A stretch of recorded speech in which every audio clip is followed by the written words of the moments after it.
Abandoned and injured wildlife is a real problem for Rogers County, Oklahoma, and for the rest of the state. But Wild Heart Ranch in Claremore is trying to do something about that. Approximately 2,000 animals find their way through the front gate of Wild Heart Ranch every year. Some of the animals that call Wild Heart Ranch home hold special places in the hearts of the volunteers.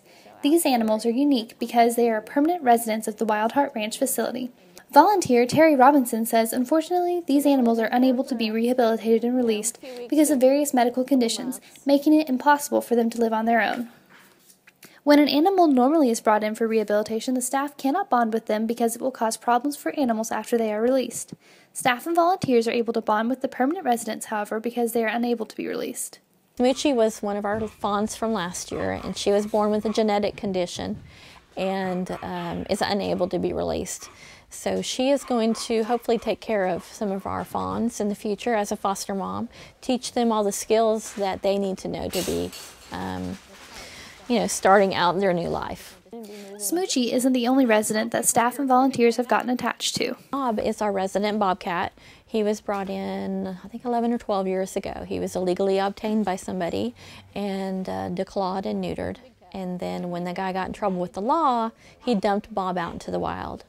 And unfortunately, he was found starving to death because he couldn't take care of himself.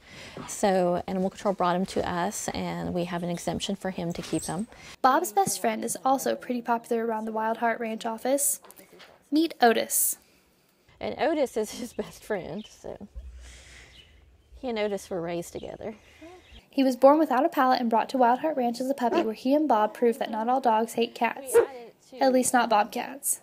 The message Wild Heart Ranch volunteers want to send is the importance of respecting that these animals are wildlife and belong in the wild, not as pets. And while your intentions may be good, rescuing a wild animal is not a good situation for the animal or you.